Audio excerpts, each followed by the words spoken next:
E aí, pessoal, vocês estão bem? Tá todo mundo bem aí? Tudo certinho? Beleza, tá gravando. Joia. Sejam todos muito bem-vindos a esse mais um encontro nosso. Feliz demais aqui em continuar com vocês na nossa trajetória. A gente está chegando ao final da parte teórica dos nossos encontros. Então, hoje é o nosso último encontro de parte teórica, então eu vou dar um gás aqui para a gente avançar rápido, com que eu tenho muita coisa para passar para vocês, eu quero concluir com vocês hoje. A partir da semana que vem, a gente começa uma dinâmica, mão na massa, squads, etc., prática, mentoria, como é que não é, etc., etc., para que a gente se prepare para o grande dia, que vai ser o dia em que nós vamos mentorar startups na prática, né? E concluir esse nosso ciclo, se Deus quiser. Vou compartilhar minha tela com vocês, a qualquer momento, que caso vocês tenham algum ponto que vocês queiram compartilhar, divergir, convergir, me avisem, vai ser um prazer atendê-los. Basta provocar. Legal, gente. Então, a gente parou no nosso último encontro em gestão do conhecimento, o grande ativo da nova economia. Agora a gente vai entrar em visão estratégica, que a gente já explorou um pouco, que é a visão estratégica do David Rogers, né, dos 5 pilares que eu já conversei com vocês, sobre aproveitar redes de clientes, construir plataformas, transformar dados em ativos, inovar através de experimentação rápida e adaptar proposta de valor. A visão da transformação, gente, passa por uma visão de estratégia complementar à estratégia da companhia, né? A companhia, quando passa pelo processo de transformação de sua cultura, ela precisa alinhar essa transformação da cultura à sua nova estratégia, a estratégia mais ampla, né? A essa visão da nova economia. E aqui eu quero trazer para vocês um case que eu gosto muito de explorar, que é o case nosso com a VEG, em que nós discutimos demais como seria, na prática, possível agregar novas soluções à lista de preços, à lista de vendas, né, da VEG. Então, quem conhece um pouco a VEG Motores, a VEG como um todo, mas especialmente a unidade de motores, conhece lá os equipamentos deles, esse motorzinho azul aí, tradicional, para quem conhece a VEG, é o carro-chefe, né, de uma das linhas de motores deles, né? Só que o motor elétrico, como está hoje, diferentemente de anos atrás, ele tem uma característica cada vez mais consolidada tecnicamente, do ponto de vista de engenharia. Então, tem muito pouca otimização a ser feita do ponto de vista técnico, o que faz com que competidores da VEG, por exemplo, possam ter produtos muito semelhantes em termos de qualidade, de performance. E quando você tem qualidade, performance, etc., muito semelhantes, você começa a brigar por preço. Quando a proposta de valor ela fica mais rasa em termos de competição, você briga por preço. Então, o motor elétrico, em algum ponto, apesar de ser um bem de consumo, não ser um bem de consumo, né? Ser um bem de capital, ele tem uma característica de commodity quando ele é comercializado sozinho, né? Até tem um errinho ali, é commodity, né? Tá errado. E como é que eu agrego valor enquanto VEG SA, por exemplo, que é um cliente nosso, para que o motor elétrico possa, por exemplo, que está cada vez mais sendo pressionado a ser uma commodity, ele tem um valor agregado maior, né? Como é que eu levo essa circunferência da commodity para uma circunferência mais externa de valor? Quanto mais longe, mais valor, quanto mais perto, mais commodity. Ora, a VEG, até muito pouco tempo atrás, apostava muito em pacotes conjuntos, né? Eu vendo o motor elétrico junto com o transformador, junto com a automação, junto com isso, junto com aquilo, junto com o serviço, e no conjunto da obra eu tenho uma margem relativamente boa, uma margem de lucro, isso me ajuda a manter o custo operacional relativamente sob controle, etc, etc. Então, a perda de um lado justifica o ganho do outro, e no pacote eu acabo ganhando competitividade, etc. A verdade é que isso tem desafios, uma série de desafios, especialmente logísticos. Então, pacotes como esse são difíceis de se fornecer em outros continentes. Eu lembro muito bem da época que eu trabalhava lá, esse tipo de pacote era muito comum no Brasil, América Latina, porque logisticamente era um desafio mandar isso para outros lugares do planeta. Então, como é que eu agrego valor da mesma forma que eu estou agregando aqui em outros lugares? Ora, Basta que nós tenhamos a visão que nós já discutimos muito de ser focado nos clientes certos, Customer Centricity, se afastando de commodity para valor através de inteligência orientada por dados. E aí, a WEG sempre teve tecnologias e dispositivos, drives, soluções que complementavam a camada de valor de um motor elétrico, por exemplo, né? E aqui eu estou pegando um caso bem próximo a nós, né? Entretanto, na nova economia, isso não é o bastante. E aí ela desenvolveu um dispositivo chamado MotorScan, que é basicamente um dispositivo IoT acoplado ao motor elétrico WEG, que é da marca WEG também. E através dele é possível acompanhar uma série de parâmetros do motor elétrico que podem dar o indicativo de que aquele motor elétrico pode eventualmente vir a falhar em campo. Não por defeito de fábrica, mas sim por fadiga, né? Por tempo de uso, etc. Ora, no que isso pode ajudar um cliente da WEG, né? Pode ajudar a aumentar a capacidade de manutenção preditiva, a monitorar, através de telemetria, equipamentos elétricos girantes, né, motores elétricos e outros dispositivos também, para que eles não sejam causadores de parada abrupta de linhas de produção, né? Que não haja interrupção de processos produtivos e, com isso, perdas. Então, se eu posso, através de uma solução que a WEG SA me oferece, monitorar o motor elétrico, que também é da WEG SA, e saber com antecedência de 1, 2, 3 semanas ou mais, que aquele motor elétrico da linha de produção X pode vir a sofrer um problema e me antecipar no sentido de fazer a manutenção corretiva ou preventiva, eu tenho uma parada programada que pode ser feita, eu posso eventualmente reduzir custos de todas as ordens, isso agrega valor. Então, muitas vezes, o valor que você agrega não está ligado diretamente ao teu produto, mas ao ganho que o cliente tem na ponta, o teu cliente, ao utilizar da tua tecnologia com experiência estendida. E aí mais coisas podem ser oferecidas como inteligência artificial, nuvem, rastreabilidade via blockchain, realidade aumentada para monitoramento de equipamentos. Então, aí o céu é o limite. A imaginação flui, literalmente. Quanto mais para a borda, mais customer-centric, mais centrado nos clientes certos, mais valor agregado, mais dados eu preciso para entregar soluções mais inteligentes. Isso se aplica também a Tupi. Isso também se aplica a Tupi. Quanto mais perto do centro eu estou, de materiais fundidos, menor meu valor agregado. Por mais que eu tenha expertise, tecnologias de fundição, tecnologia de materiais, etc, etc. Quanto mais perto do hardware eu estou, mais eu perco margem, porque tem outras empresas que também podem oferecer soluções semelhantes, não iguais, né? Mas a competição. Quanto mais eu vou para a borda, olhando aquilo que agrega valor para o meu cliente final, mais eu posso fidelizar a minha cadeia de clientes, né? B2B, B2B2C, mais eu agrego valor, mais eu capturo valor. Isso é um ganha muito grande. Ganha, ganha, ganha, ganha. Legal? Tem que pensar nisso. Isso tem que ser estratégia da companhia, de como agregar mais valor constantemente, usando dados para isso, né? Lembrando que os dados são elemento-chave.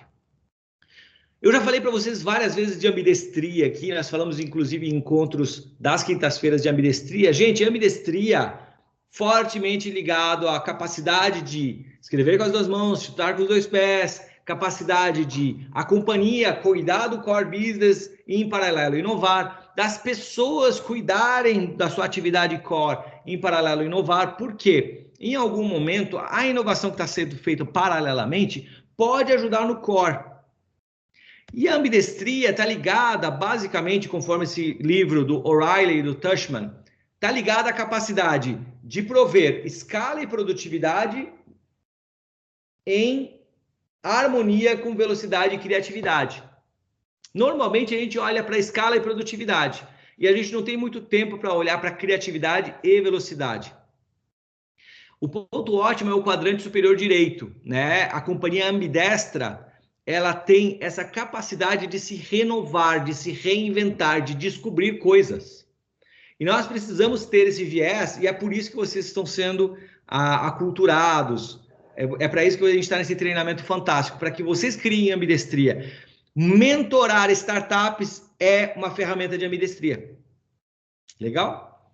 E aí a gente já falou disso também para vocês, mas basicamente quando a gente olha para o core, a gente olha para custo, lucro, operação, eficiência, estrutura formal e rígida, margem e produtividade, a liderança é autoritária, top-down. Quando a gente vai para o lado da ambidestria, olhando especificamente criatividade e inovação, a gente pode ter flexibilidade, adaptabilidade, a gente pode ter tomada de risco, o líder pode ser visionário e envolvido, muda. E a gente deve, sim, inverter esses papéis. Ora a gente é core, ora a gente é explore. Legal? Bora continuar. A gente agora também vai falar de disponibilidade de recursos e capital, né? A gente já comentou com vocês das frustrações que isso pode gerar, né? Se eu tenho todo o engajamento, todo um trabalho feito, mas não há alinhamento com as partes dentro da companhia para que pessoas-chave possam ter tempo para se dedicar à inovação, especialmente não haja capital, caso não haja capital para a inovação aberta, estou falando sempre de inovação aberta, gera frustração, gera ansiedade, gera partida em falso. A gente já falou disso para vocês, mas é importante reforçar. Por isso é tão importante que um processo de transformação da cultura, orientada à transformação digital, orientada à inovação aberta, à nova economia, tenha disponibilidade de duas coisas-chave: recursos de todas as ordens e capital. Precisa haver disponibilidade, sim, de capital. Quanto? Cada empresa sabe o quanto, determina o quanto. Recursos, quanto? Cada empresa determina o quanto. Vocês não são uma Google que vai ter 20% do tempo disponível dentro da estratégia de ambidestria, porque vocês são uma indústria intensiva em engenharia,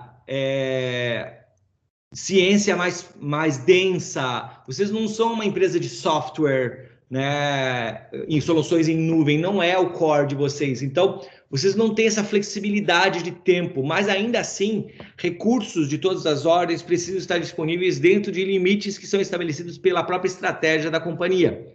Legal? Bora!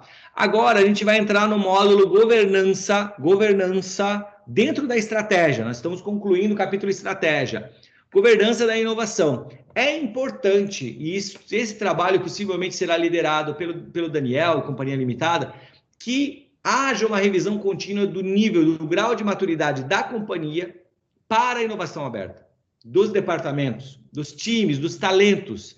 Aqui entra fortemente o RH, né? Gestão de talentos. Nos assessments que são feitos periodicamente, precisa se levar em consideração a avaliação do grau de maturidade dos talentos, das pessoas, e também da capacidade da companhia de se reinventar para que haja cada vez mais a implementação de novas estratégias, uso de novas ferramentas para a inovação. O ritmo, ele não pode ser perene, ele precisa ser contínuo, só que o ritmo de crescimento e inovação aberta tem que mirar para uma exponencial, porque também pode gerar acomodações. Então, revisar grau de maturidade é fundamental dentro do elemento governança, e tão importante quanto revisar o grau de maturidade dentro da governança de inovação é criar touch points e revisão de planejamento. Isso provavelmente vocês terão com o time de inovação, com os executivos da companhia, mas isso também vale para vocês. Na governança com as mentorias com as startups, lembre-se de ter touch points e também revisão do que foi acordado com eles.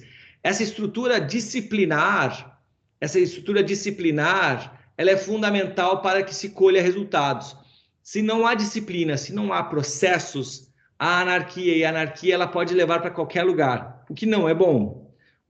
Então, criar touch points para baixo e para cima dentro da estrutura organizacional, olhando para a inovação, reuniões, prestação de contas, etc., é fundamental, assim como vocês já fazem hoje com outras coisas dentro da companhia. Bora falar de dilemas? A gente já falou para vocês dos dilemas da nova economia e já explorou escassez e abundância, a gente já falou disso para vocês. Mas é importante a gente lembrar da importância da gente ter o viés de abundância quando estiver falando com startups. Lembre-se, vocês estão se formando mentores. Vocês têm uma oportunidade única e uma licença poética, literalmente, para trabalhar abundância. Visão de abundância, ao invés de visão de escassez. Visão de escassez é: eu tenho pouco, eu preciso explorar, eu preciso ter para mim, não tem para todos, viva eu, salve-se quem puder. Abundância é: eu posso e todo mundo pode, tem para todos, eu posso ter o meu produto com a marca do Zé, o Zé pode ter o produto dele com a minha marca, a gente pode estar numa mesma plataforma onde todo mundo ganha, eu não preciso competir, eu posso colaborar. Ah, mas é um desafio de programação mental. Com certeza. Tem pessoa que não consegue fazer isso. É algo como se eu dissesse para vocês, olha, uma estratégia, por exemplo, de abundância pode ser vocês trabalharem para concorrentes ou com concorrentes de vocês, competidores. Isso pode estar uns 3 tipos de ruim, alguém aí do time de vocês, e a estratégia de cima para baixo seja, não façam isso. Não sou eu que defino isso, gente. O que eu estou dizendo é, precisa vir de cima as estratégias de escassez ou abundância, de guerra e de paz, escassez, guerra, abundância, paz, né? É só olhar para a própria expressão, né? Quando tem poucas pessoas brigam, quando tem muitas pessoas não brigam, pelo menos não deveriam brigar. Isso tem que vir do topo, mas nós também podemos fomentar o topo com insights sobre abundância. É nosso papel, é o papel de vocês especialmente, que retroalimentem o todo, trazendo insights do que poderiam ser instrumentos de abundância dentro da companhia. Isso é muito importante, gente. Muito, muito importante. Olhando para o segundo ponto, alianças estratégicas. Como é que eu posso me unir? Como é que eu posso estar próximo a quem até pouco tempo atrás eu não chegaria próximo nem a pau? Né? Como é que eu posso fazer negócios com empresas que atendem meus competidores? Como é que eu posso estar próximo dos meus competidores? Quais são as regras? O que eu posso, não posso falar, fazer? E se uma startup que eu estou mentorando atende o meu concorrente e vai me atender também? Como é que eu lido com isso? Isso tem que estar estruturado, primeiramente, na estratégia da companhia para a inovação aberta. Então, o que fazer em caso disso? O que fazer em caso daquilo? Tudo isso tem que ser estruturado, discutido, debatido, formalizado para que vocês também tenham segurança. Mas pode ser que vocês se deparem com situações em que alianças estratégicas sejam necessárias e vocês têm que retroalimentar a estratégia da companhia. A mesma coisa vale para conflitos de interesse. Conflitos de interesse. E vocês vão se ver em situações de conflito de interesse. E aí a melhor chave para a virada desses temas é a comunicação, é a transparência, é a colaboração e a cocriação. Vocês vão ver coisas no mercado, ao passo em que vocês começarem a mentorar startups, que vocês não veriam no dia a dia de vocês. Qual é o desafio de vocês? Compartilhar, convergir, divergir, cocriar, criar novos conhecimentos. Inovação, gente, se baseia em acessar conhecimento alheio, né? Quanto mais conhecimento dos outros eu acesso, mais eu inovo. Inovação é acessar o conhecimento das pessoas, compartilhar conhecimento. O meu conhecimento com o de vocês comigo, e nós formamos um conhecimento maior, porque o conhecimento é algo que não se subtrai nem se divide. Conhecimento é algo que se soma e se multiplica. Então, nós precisamos ter esse viés de que nós vamos nos deparar com necessidade de alianças estratégicas que podem levar a conflitos de interesse. E eu resolvo isso conversando com os meus pares internos, divergindo, convergindo, analisando com um olhar de abundância e de escassez. Isso tudo vocês vão se deparar no dia a dia de vocês. Legal? Outro ponto-chave é o que eu já discuti com vocês sobre reputação. É fundamental que vocês não só busquem construir com o time de inovação e também com o time de estratégia da companhia quais são os limites da onde vocês podem ir para não ferir a reputação digital da companhia, até porque a companhia está listada em bolsa, então a gente sabe que qualquer mudança de humor afeta o valor das ações, o que não é nada bom. Mas vocês também podem, da mesma forma, ajudar o time de inovação e o board da companhia, os executivos de estratégia, a pensarem quais são os limites do que pode e o que não pode se fazer, que já está sendo estruturado pelo Daniel e time, quanto à questão da reputação. O que pode e o que não pode ser feito para não se ferir a reputação digital da companhia. Aqui eu não falo de reputação daquilo que ela faz no dia a dia dela, mas é muito aquilo que pode se desdobrar nos canais digitais, né, no meio digital. Legal? São coisas mais ligadas a dilemas que é importante vocês entenderem. Outra questão, gestão e segurança de dados.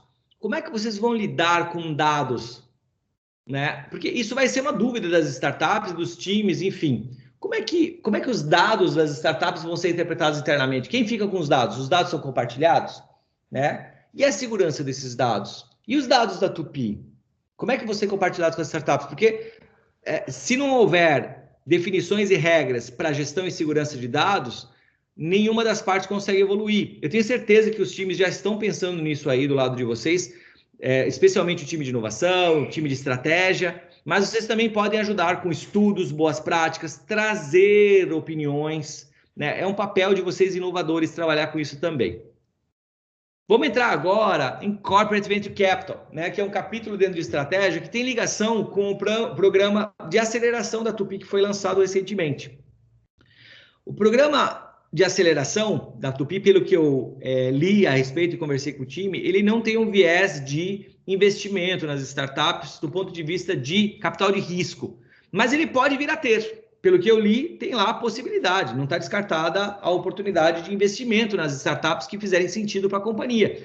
Então, o papel de vocês também tem uma importância grande no sentido de que possa haver uma avaliação por parte de vocês e da companhia daquelas tecnologias e daquelas startups que podem eventualmente vir a ser investidas.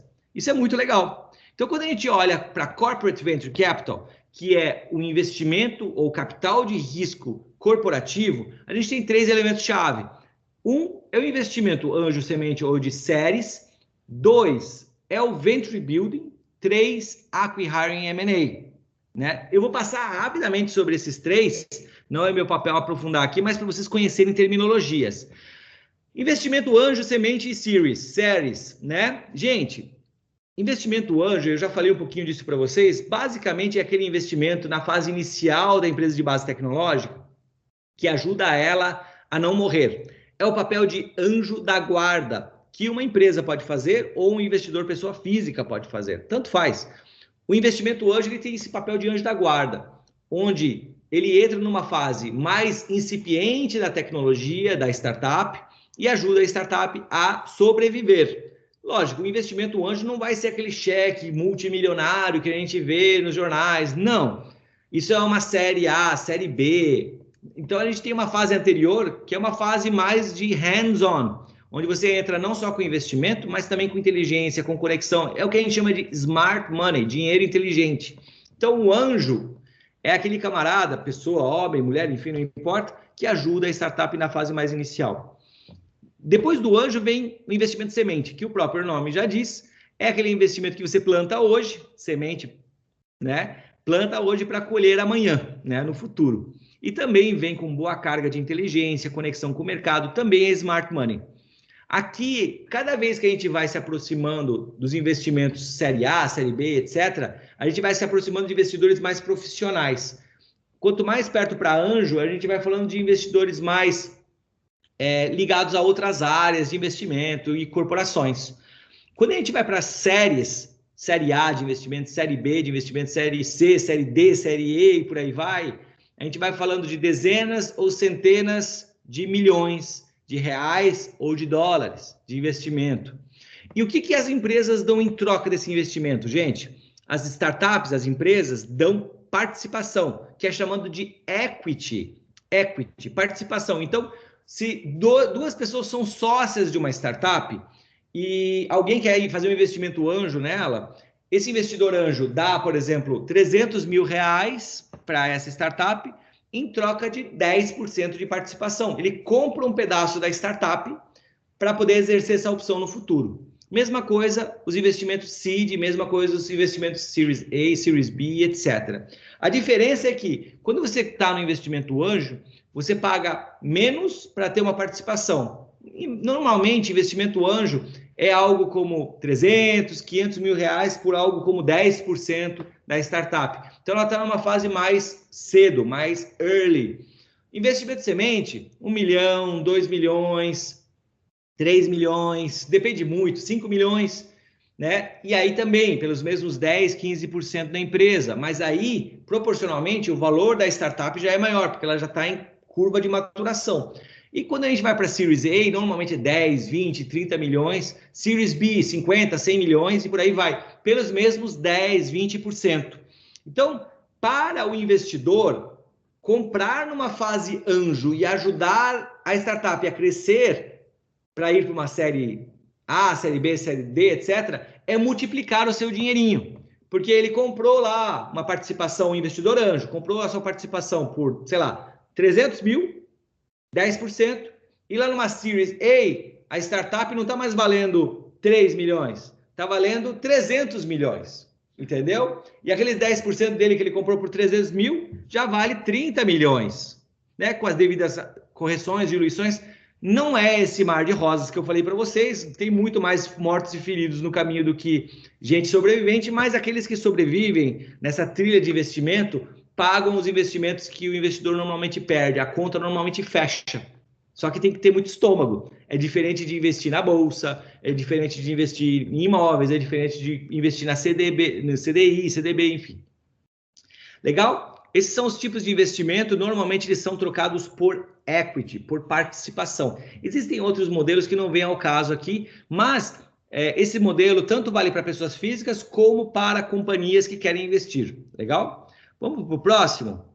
Venture Building. Se Venture é risco, né? Venture Capital, capital de risco, e Venture Building é construção de risco. Não é um prédio que tem risco de cair, tá, gente? Não é um prédio que tem risco de cair. Venture Building é como se fosse construir algo de risco. Aqui, a gente tem uma mistura de investimento de risco com um algo a mais. Aqui, pessoas físicas, mas também, especialmente, companhias, não só aportam capital financeiro nas startups, scale-ups, mas ajudam a construir a solução, a co-criar uma solução.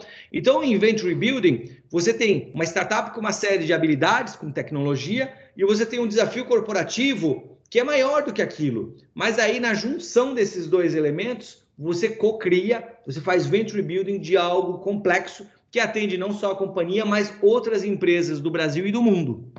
Venture Building. Não é só dinheiro, é cocriação, hands-on, mão na massa.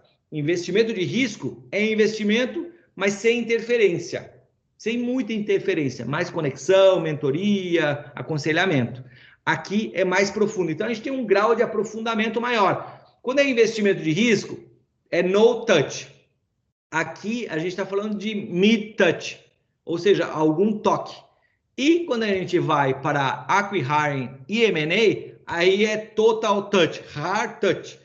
O que significa isso? Aqui eu estou falando de uma fase de maturidade de um relacionamento em que, normalmente, companhias compram startups e scale-ups. Então, aqui, a fase de maturidade das startups já é maior, a ponto que já faz sentido para a companhia comprar aquele negócio, comprar aquela startup 100%, não mais 10%, 20%, 100% do capital social é meu. Eu quero que venha para mim a tecnologia, venha para mim os clientes e o faturamento, mas também os talentos. Acqui-hiring é uma composição de duas palavras em inglês que são acquisition, aquisição, comprar uma empresa, e hiring, contratar, contratação. É uma fusão. Isso é muito comum no mundo das startups. Magalu, por exemplo, quando compra uma startup, está fazendo acqui-hiring. Por quê? Está comprando software, está comprando tecnologia, está comprando base de clientes, está trazendo para dentro faturamento, canais, mas também está comprando por um período de tempo a disponibilidade, inteligência, intelecto dos fundadores e colaboradores. Normalmente, o prazo é de 4 anos para um processo de acqui-hiring com earn-out, que é com recompensa na saída. Então, o horizonte de tempo normalmente é 4 anos. Eu compro uma startup como companhia, trago ela para perto de mim, ela fica 4 anos convivendo com os meus talentos e há uma fusão, uma simbiose, uma transfusão de sangue entre esses caras que faz com que a minha companhia transforme o seu DNA, transforme a sua cultura e seja mais rápido e mais ágil. Lembrando que só acqui-hiring não serve se você não estiver fazendo dever de casa, aculturando talentos, definindo estrategicamente o que fazer primeiro, o que fazer depois, preparando gente interna para liderar esse processo. Legal? Legal. Vamos para pessoas? A gente falou um monte de estratégia, agora a gente entra no pilar 2, pessoas. Em pessoas tem uma série de elementos importantes para engajamento e realinhamento de cultura. Isso que nós estamos fazendo com vocês é engajamento e realinhamento de cultura. Nós estamos trabalhando especificamente com vocês o ponto 2, que é qualificação e aculturamento transversal, porque vocês são talentos transversais dentro da companhia. Mas eu vou falar antes do topo. O realinhamento da cultura é fundamental para poder jogar o jogo da nova economia. Não tem jeito, a gente precisa constantemente conscientizar e engajar o topo, qualificar, aculturar o meio, comunicar e empoderar a base com processos estabelecidos. Senão, não dá certo. Anarquia não dá certo. O topo precisa estar consciente, aqui eu estou falando de conselhos, C-levels, da importância de fazer a transformação da cultura pró-nova economia, pró-inovação aberta, mas especialmente o engajamento e a conscientização do topo tem que ser orientada ao estabelecimento de estratégias, da governança, das políticas, do que fazer, o que não fazer, quais são os limites, qual é o orçamento, quais são as alçadas. Conscientização do topo é o primeiríssimo passo. Na sequência, vem o destrave do meio e o empoderamento da base. Destrave do meio e empoderamento da base. Por que destrave? O nível tático da companhia é o nível, talvez, o nível mais espremido das companhias. Espremido por cima e espremido por baixo. O topo da companhia pedindo performance e resultado, a base da companhia dizendo que não dá, não dá, não dá. Então, o gerente ou a gerente é o camarada que talvez mais sofre dentro da companhia. Tem que entregar performance e tem que fazer acontecer na base. E ele joga os dois jogos o tempo todo. É como se fosse uma pessoa ambidestra de fato, segurando as pontas nos dois lados. E a gente precisa destravar essa área tática da companhia para que ela possa enxergar a transformação como um elemento, como a gente falou ontem, para fazer um 5S na sua agenda, sobrar mais tempo para inovar, para ajudar essas pessoas a se transformarem. O empoderamento da base vem na sequência. A base empoderada, a base preparada, aculturada, com repertório, faz a transformação na prática. É a base que faz. E esse realinhamento faz com que cultura e estratégia andem de mãos dadas. Estratégia de inovação, né, que é parte da estratégia total. Cultura pode devorar a estratégia no café da manhã. Entretanto, se nós formos capazes de fazer esse alinhamento, ninguém devora ninguém. Não é simples, não é rápido, mas tem um resultado fantástico quando é bem feito. E a gente vê isso em várias companhias. Bora! Eu já falei isso para vocês, mas vou reforçar. A verdadeira inovação está no alicerce da companhia. Inovadores podem estar dentro ou fora da corporação, não importa. A gente pode sim contar com inovadores externos, co-criando com os nossos inovadores internos. Basta que a gente tenha processos, estratégia para isso, para que as pessoas não naveguem no escuro. A gente precisa lembrar que os nossos talentos da companhia são os melhores talentos para fazer a transformação. Porque eles conhecem como ninguém, as engrenagens dessa máquina chamada Core Business, sabem qual ferramenta usar para apertar cada parafuso, respeitam o Core e sabem que ele é um rolo compressor.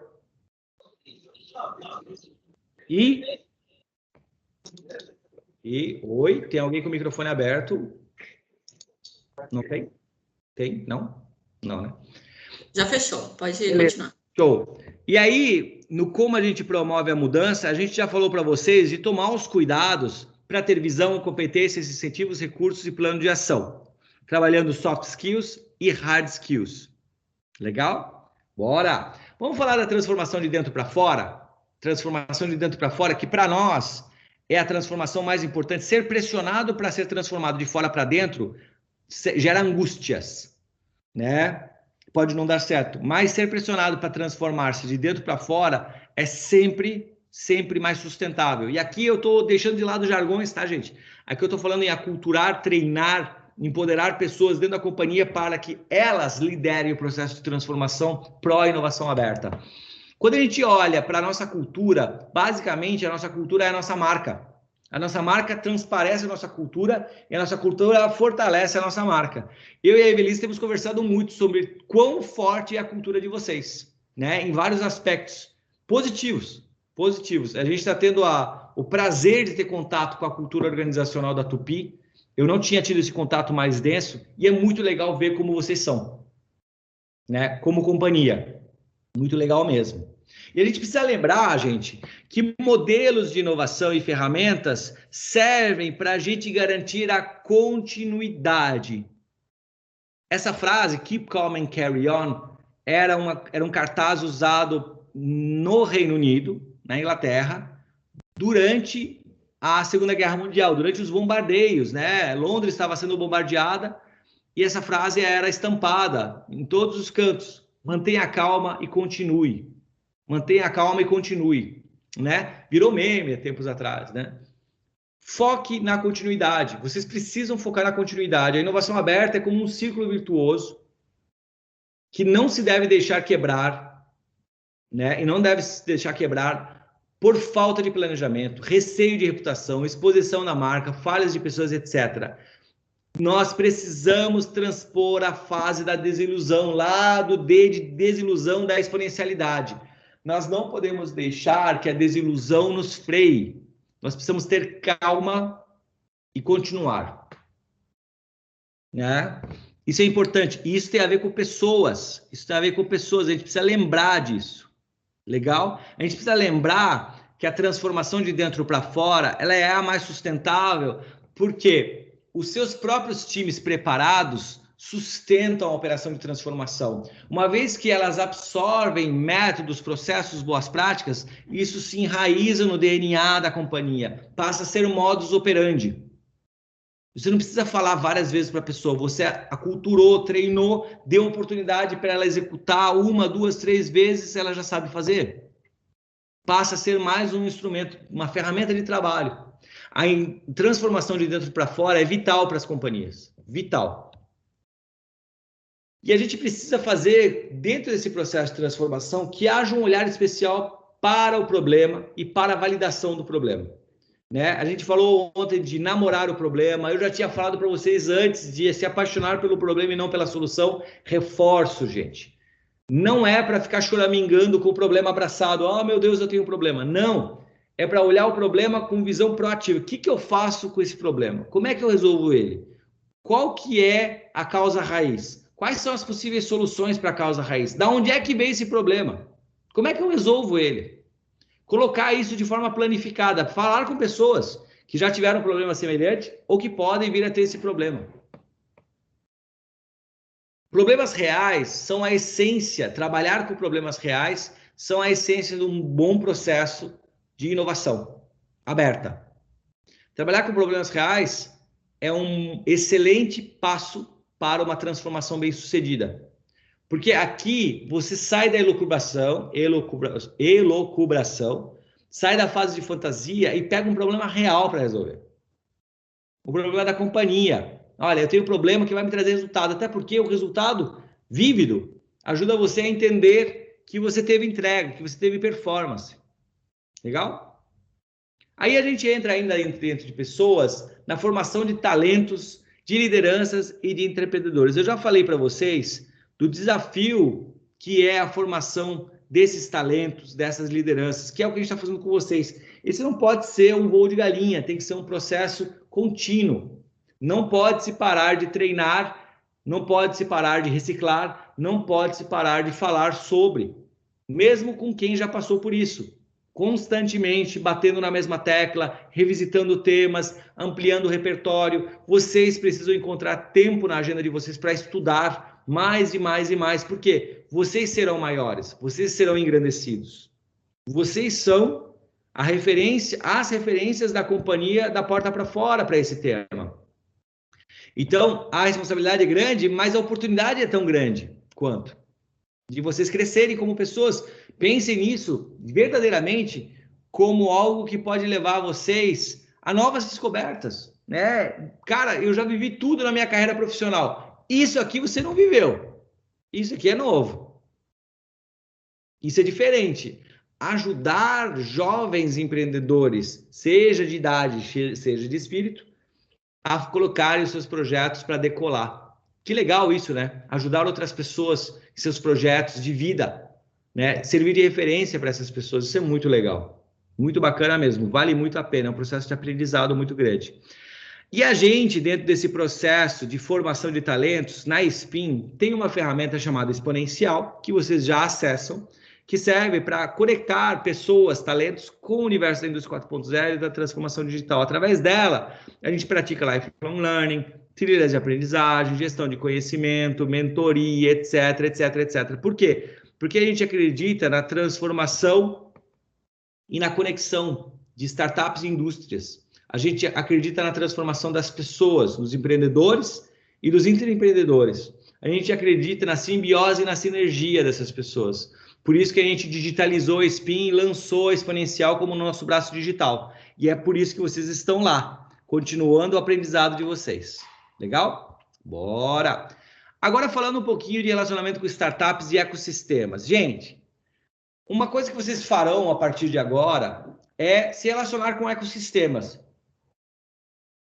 Ecossistemas de inovação, assim como a própria terminologia nos traz, são elementos que se assemelham aos ecossistemas naturais, onde você tem bicho pequeno, bicho médio, bicho grande, você tem competição, simbiose, harmonia, desarmonia, tem tudo. Ecossistema, sistemas ecológicos, né? Ecossistemas. A Eve é melhor do que eu para falar disso. É capaz que eu fale alguma coisa até errada aqui. Ecossistemas de inovação estão em cidades, estão em empresas, estão em estados, estão em países. A vontade de vocês de conhecê-los é que vai fazer de vocês mais conectados. Quanto mais conexão vocês tiverem com ecossistemas, mais vocês vão começar a ligar os pontos. Mais vocês vão ser capazes de entender o todo. E aí, quando vocês começarem a se relacionar com ecossistemas de startups e de inovação, vocês vão começar a avaliar pitches. Vocês vão ver pitches de startups. Bem, mas o que é um elevator pitch? Pitch é uma abreviação do termo em inglês speech, né, que é uma fala, ou seja, uma fala breve. E elevator vem, literalmente, da capacidade que os empreendedores têm de, num movimento de elevador ali de um andar para o outro, com uma pessoa que eles querem engajar, fazer uma fala rápida do seu modelo de negócio que faça essa pessoa, esse ouvinte, convencido de que vale a pena conversar de novo. Elevator pitches são muito comuns em ecossistemas de inovação. Eles acontecem em centros de inovação, em labs de inovação, em pubs, bares, que é muito legal, você está tomando uma cerveja, tem gente falando. Acontecem em universidades, acontecem em companhias, acontecem em todos os lugares. Eles eram muito mais comuns antes da pandemia, porque normalmente em pitches de startups você tem um aglomerado de pessoas assistindo. É muito legal, é uma dinâmica diferente. Agora com a pandemia não tem mais tanto, agora os pitches estão mais virtuais. Mas se Deus quiser, logo, logo vai voltar aí a ter os pitches, vão haver novas oportunidades de pitch, vocês vão participar disso nos ecossistemas e vocês vão ver que legal que é uma startup se apresentando com pitch. Pitch, gente, leva em média 2, 3 minutos para ser apresentado. Ou seja, em 2 a 3 minutos, a startup tem que ter a capacidade resolutiva de apresentar a sua proposta de valor de forma muito objetiva, de tal forma a convencer o ouvinte a se interessar em ouvir mais depois, numa outra oportunidade. É basicamente como se eles estivessem falando rapidamente do que eles fazem, de quem eles são, qual problema resolvem, qual é o tamanho de mercado, por que eles são bons em resolver aquele problema, para chamar a atenção de quem está assistindo, quem está ouvindo. E aí vocês vão gradativamente aprender a avaliar esses pitches. O que eu avalio? Capacidade de persuasão, de engajamento, capacidade técnica, capacidade de interpretação do todo, avaliação numérica de dados, como a startup interpreta e usa dados. Quão importante é a solução para o problema que está sendo resolvido? Qual é o problema que está sendo resolvido? Ele foi validado ou não foi? Tudo isso é avaliado por vocês e vocês vão aprender isso no dia a dia. Vocês vão aprender isso no dia a dia. Nós vamos trabalhar isso com vocês nos próximos encontros, mas é muito legal vocês se prepararem para esse momento onde vocês vão ser ouvintes e vocês vão questionar as startups sobre os seus modelos de negócio em pitches. Legal? Bora continuar. Por fim, dentro do capítulo pessoas, assim como no capítulo estratégia, a gente tem o subcapítulo governança. Nesse caso de pessoas, a gente tem a governança para a nova cultura. Para a nova cultura. em que precisam ser estabelecidos regras, planos de ação, KPIs, OKRs, revisão da gestão e da operação e precisam ser gerados relatórios de performance. Lembre-se, vocês precisam manter uma série de formas de se relacionar com a companhia que vocês já fazem no dia a dia de vocês também para a inovação. Por quê? Vocês são multiplicadores do conhecimento novo que está sendo adquirido. Quanto mais gente tiver acesso a esse conhecimento que vocês estão tendo acesso, mais forte vai ser a transformação da cultura, mais forte, mais perene vai ser essa transformação. Legal? Então é importante que vocês lembrem que a governança da nova cultura precisa estar estruturada, precisa ser disciplinada, precisa estar conectada com regras, compliance do topo, da estratégia. Combinado? Bora! Vamos entrar no capítulo 3, gestão. Vou falar de gestão agora. Gestão, que é o terceiro pilar, nós temos o pilar estratégia, que nós falamos demais, nós temos o pilar pessoas e nós temos o pilar gestão. Gestão da inovação é subdividido em gestão interna e gestão externa. A gestão interna, vocês vão trabalhar muito fortemente com os seus pares dentro da companhia. E a gestão externa vai acontecer quando vocês estiverem se relacionando com ecossistemas e com startups. Vamos lá. Na gestão interna, o primeiro tema que a gente aborda é o aprender validando. Learning by doing. Learning by doing. Fazer e aprender enquanto está fazendo. Vamos dar uma olhada nisso? Como é que a gente faz para que a gestão interna da inovação seja bem sucedida? O primeiro ponto que a gente traz na SPIN, como método da SPIN, é a simplificação da inovação. Keep it simple. Quanto mais objetiva e simplificada for a inovação, melhor para que ela seja bem implementada, para que hajam o que nós chamamos de vitórias rápidas, vitórias pequenas e rápidas. Quanto mais simples a inovação, quanto mais simples e o objetivo for a inovação que está sendo implementada, mais fácil que ela tenha aderência. E quanto mais rápida for a sua implementação, mais rápida é a percepção de ganho que todos os envolvidos têm. E isso motiva as pessoas para dar o próximo passo. Resolução de problemas usando métodos ágeis é outro elemento chave. A gente vai falar de métodos ágeis daqui a pouquinho, são vários, vocês podem escolher os que vocês quiserem, mas de fato, gente, é muito difícil inovar sem o apoio de métodos ágeis. E vocês vão ter que estudar esses métodos ágeis. Certamente o time de inovação vai trabalhar muito com vocês, eles também. Vocês vão aprender métodos ágeis com as startups que vocês vão mentorar. Então vocês vão se debruçar sobre isso no dia a dia. Os métodos ágeis, eles nada mais são que os métodos tradicionais, né? Os métodos tradicionais que a gente já conhece para processos, para melhorias, adaptados para uma realidade em que os clientes certos estão no centro da operação, em que há uma necessidade maior de velocidade na tomada de decisão, em que dados estão mais abundantes para a tomada de decisão e por aí afora. Quando a gente olha agora para frameworks, métodos, processos, a gente começa a entrar numa parte um pouco mais técnica, Canvas, né, e uma série de outros elementos. O primeiro elemento que a gente vai focar com vocês é o que a gente chama de Needs Statement Canvas do SRI International. Eu vou falar rapidamente dele para vocês. E ele é muito bacana porque, assim como tudo que eu trabalhei com vocês, o Needs Statement trabalha a paixão pelo problema e não pela solução. Eu falei para vocês já do SRI, do Stanford Research Institute, e dos seus desafios de P&D e de inovação de ponta que são trabalhados todos os dias. Alguns anos atrás, o time da Yamaha procurou o nosso time do SRI lá nos Estados Unidos com um desafio. Esse desafio fez com que fosse trabalhado o desenvolvimento desse robô aí que vocês estão vendo, que é o primeiro robô humanoide capaz de pilotar uma moto convencional para captura de dados dessa pilotagem.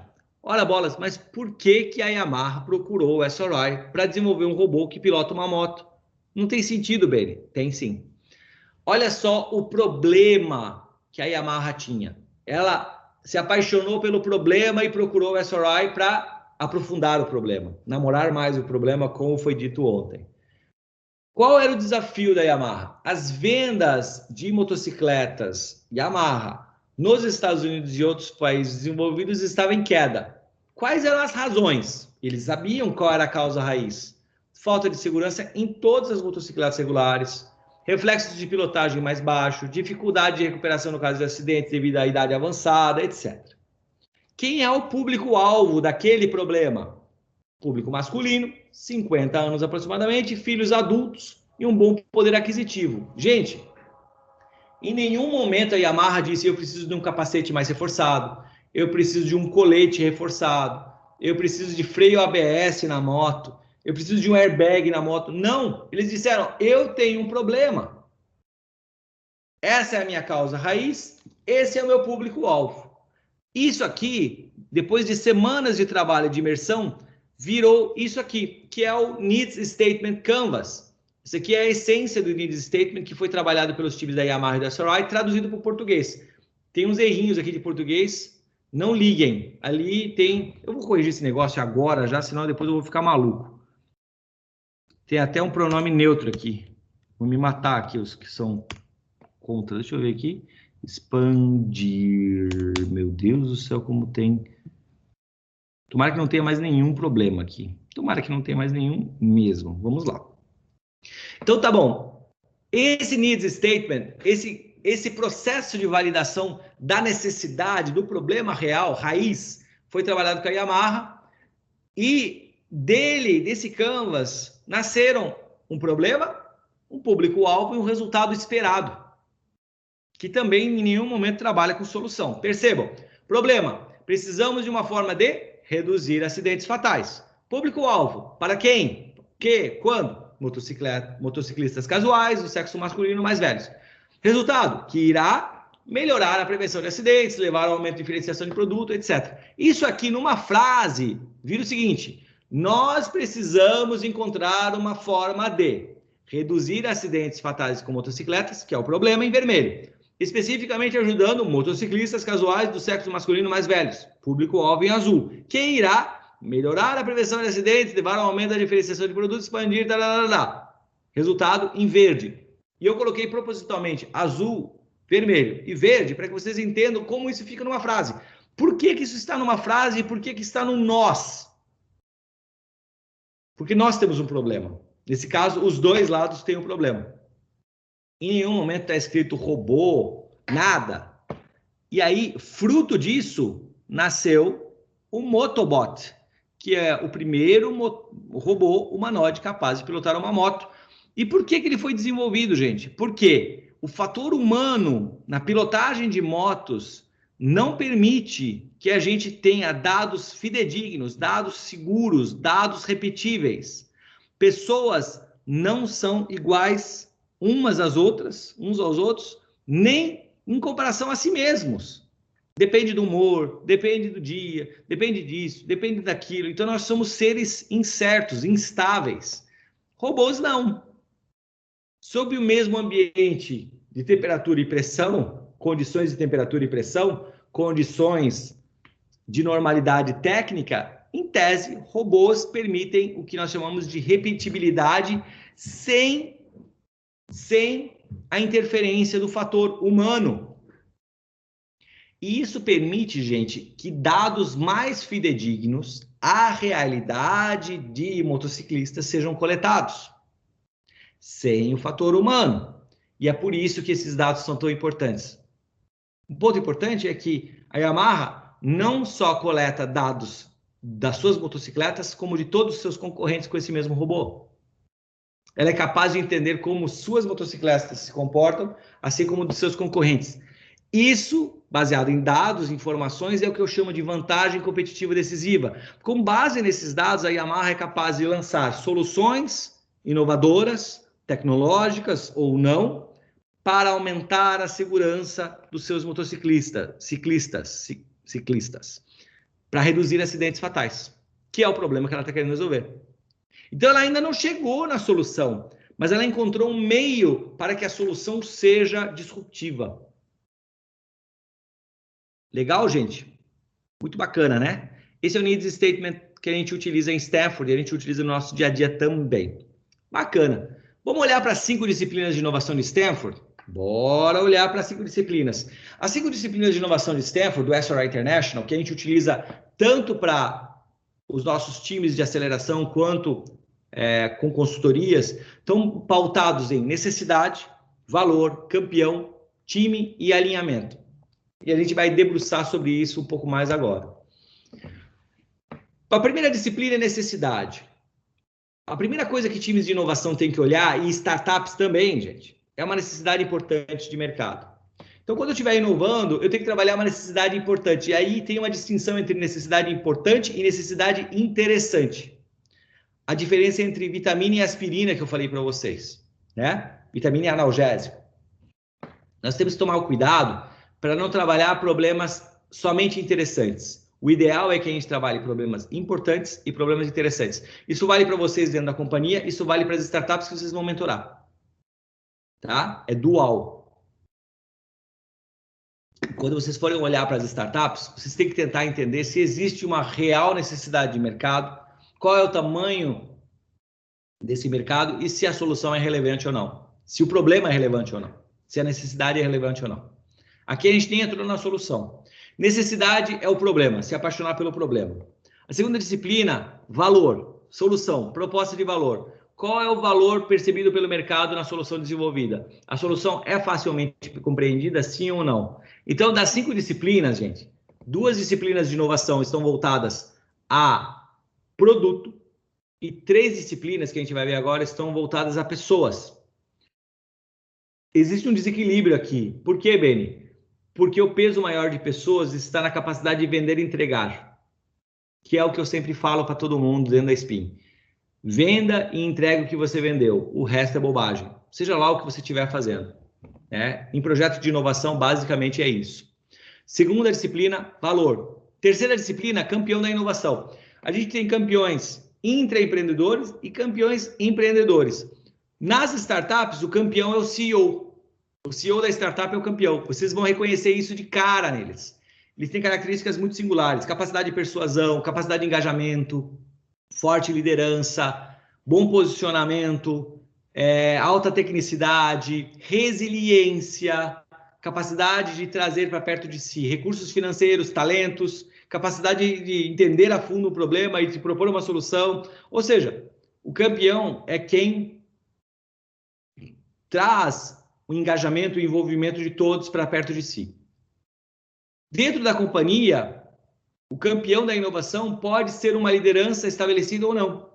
Vocês podem ter times de inovadores dentro da companhia em que o campeão não necessariamente é a pessoa de hierarquia mais alta. E é saudável que se inverta. A gente vê empresas inovando e colocando gerente, por exemplo, dentro do time de inovação e colocando como campeão uma pessoa da base, um analista, uma pessoa mais júnior. E aí a gente trabalha humildade, capacidade de ouvir e por aí vai. É muito legal. Porque em projetos de inovação, diferentemente do core, a gente pratica a ambidestria, a gente também pode fazer o exercício de novas lideranças. Por isso que o RH é tão importante nesses processos de inovação. Porque quando você cria cenários propícios para que novas lideranças se manifestem, vocês também têm que estar preparado para capturar essas novas lideranças e trazê-las para perto da companhia para que elas liderem projetos importantes e estruturantes. Então, recursos humanos precisa estar de olho o tempo todo em projetos de inovação, porque lá podem estar os futuros coordenadores, gerentes e diretores da companhia. Isso é fundamental. E aí, o que a gente precisa fazer de perguntas quando a gente estiver olhando para o campeão da inovação, de acordo com a disciplina de Stanford, a terceira disciplina, essa pessoa, frontman ou frontwoman, tem perfil para a função? Tem capacidade de atrair recursos? Dentro da companhia, ele tem capacidade de aprovar um orçamento para aquilo, sim ou não? Como startup, tem capacidade de captar um investidor para isso, sim ou não? Tem capacidade de atrair e reter talentos? Não adianta ser campeão se ninguém gosta de você dentro do seu time. A mesma coisa vale para outras áreas dentro da empresa. Né? E não adianta ser um campeão dentro de uma startup se você não tem capacidade de trazer gente para perto do time. E por fim, tem capacidade de manter a vibe boa com métricas, né? Sim ou não? A gente diz, na terceira disciplina de Stanford, que sem campeão não há sucesso, sem exceção. No champion, no success, no exception. Não há como ter projetos inovadores de sucesso sem campeões. Alguém que se entrega de corpo e alma para aquilo. A mesma coisa vale para startups. Quarta disciplina, time de inovação. Não existe um projeto de inovação vencedor se não existe nele um campeão ou campeã e um time pancada. As perguntas que a gente deve se fazer é: os times são interdisciplinares e complementares? Existem centros de pertencimento? Quais são as recompensas para esse time?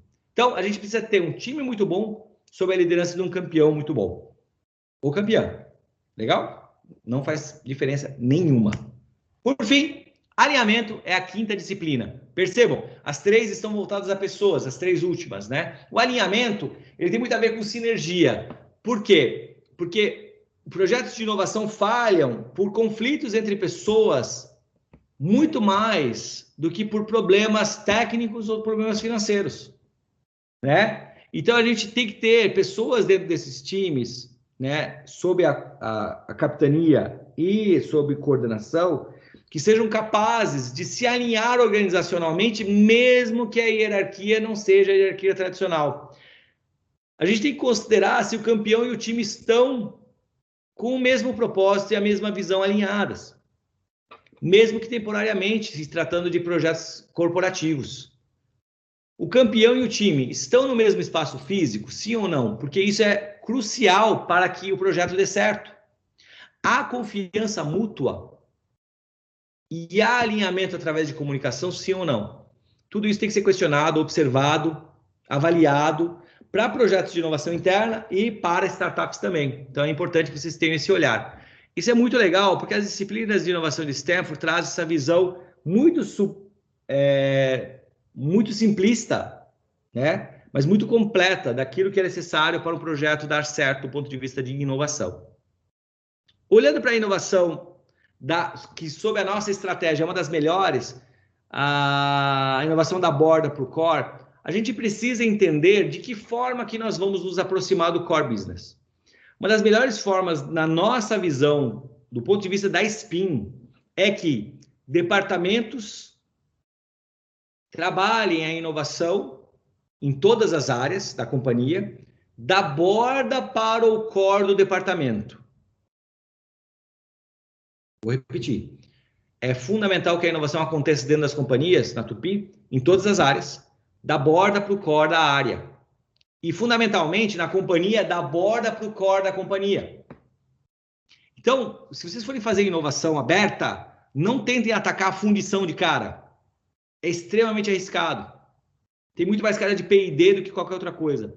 Para vocês terem vitórias rápidas, tentem trabalhar na borda, na periferia da empresa, das áreas da empresa. Por quê? Isso garante a vocês uma margem de tolerância, de trabalho, de risco, que garante que vocês possam ter espaço para errar, o erro louvável, não o condenável, aprender, ter vitórias rápidas e ganhar confiança própria e dos seus pares e das suas lideranças.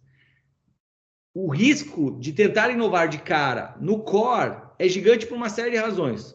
Porque pode dar errado e pode frustrar a todos e o core pode esmagar vocês. Tentem fazer a inovação gradativa da borda para o core. Conselho do BM. Para que vocês tenham mais perenidade no projeto de vocês.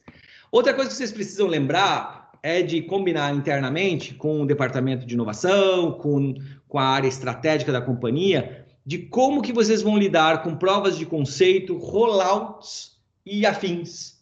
Olha, bolas, eu vou mentorar uma startup, vou me conectar com ela, vou trazer ela para perto, beleza. O que acontece depois? Eu sei que a Tupi já tem estratégia para isso, mas a gente está reforçando aqui que vocês precisam saber como fazer as provas de conceito, qual é o escopo da prova de conceito. Prova de conceito é tudo aquilo que vem antes da efetivação da parceria, e é fundamental que vocês trabalhem com POCs, tá?